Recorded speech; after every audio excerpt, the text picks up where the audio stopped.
ফেনীর সোনাগাজীতে ছোট্ট ফেনী নদীর অব্যাহত ভাঙনের দিশেহারা হয়ে পড়েছে বিস্তীর্ণ জনপদের মানুষ। ২৪-এর বন্যায় মুছাপুর রেগুলেটর নদীতে তলিয়ে যাওয়ার পর থেকে এই উপজেলায় ভাঙন তীব্র আকার ধারণ করেছে। আর পানি উন্নয়ন বোর্ড জানিয়েছেন দ্রুত কার্যকর ব্যবস্থা নেওয়া হবে। ফেনী প্রতিনিধি জাবেদ হোসেন মামুনের পাঠানো তথ্য এবং ছবিতে ডেস্ক প্রতিবেদন। রাক্ষসী নদীর করাল গ্রামে মুহূর্তে বিলীন হচ্ছে জনপদ। ফেনীর সোনাগাজী ও নোয়াখালীর কোম্পানিগঞ্জ সীমানায় ছোট ফেনী নদীর এমন রুদ্র মূর্তিতে এখন দিশেহারা উপকূলের হাজারো মানুষ। ২৪-এর বন্যায় মুছাপুর রেগুলেটর ধসে পড়ার পর থেকেই ভাঙন যেন অপ্রতিরোধ্য।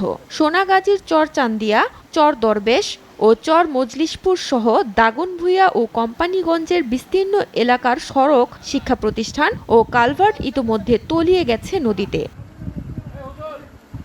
রেগুলেটর পুনর্নির্মাণ ও নদী ভাঙন প্রতিরোধের দাবিতে বারবার মানববন্ধন ও নানা কর্মসূচি পালন করলেও সরকারের পক্ষ থেকে মেলেনি কোনো কার্যকর আশ্বাস। এতে ক্ষোভ আর হতাশায় পড়েছেন স্থানীয়রা। সরকারের কাছে দূর দাবি জানাবো এবং আমাদের এখানে যিনি খোঁজখবর রাখছেন আমাদের এই আসনেরই এমপি সোনাগাজী দাগনভূঞা, যে সোনাগাজী চরদরবেশ ইউনিয়নটা সোনাগাজী মানচিত্র থেকে হারিয়ে যাচ্ছে, নদীগর্ভে বিলীন হচ্ছে। রক্ষা করার জন্য সরকারের কাছে আমি আবেদন জানাচ্ছি।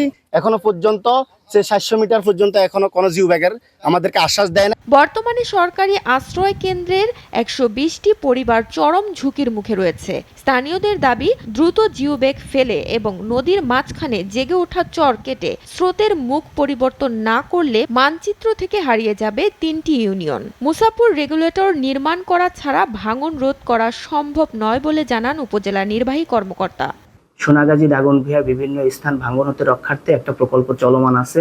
এই প্রকল্পের আওতায় প্রায় 3 কিলোমিটার জায়গা জুড়ে নদীটির প্রতিরক্ষা কাজ বাস্তবায়ন চলমান আছে। ভাঙন প্রবণ এলাকায় প্রোটেক্টিভ ওয়ার্কের জন্য একনেকের অনুমোদনের অপেক্ষায় আছে বলে জানান পানি উন্নয়ন বোর্ডের এই নির্বাহী প্রকৌশলী। এটি যদি আমরা দেখি যে কোন পর্যায়ে রয়েছে, এটি প্রকল্প বাস্তবায়নের জন্য বর্তমানে একনেকে রয়েছে। সেটি যদি একনেক থেকে অনুমোদিত হয় তাহলে এটার কাজ হয়তো 2-1 বছরের মধ্যে শুরু করা যাবে। একনেকের অনুমোদন কিংবা দীর্ঘমেয়াদী পরিকল্পনার অপেক্ষায় না থেকে ভিটেমাটি রক্ষায় কার্যকর পদক্ষেপের দাবি নদীর পাড়ের মানুষের। SATV news desk.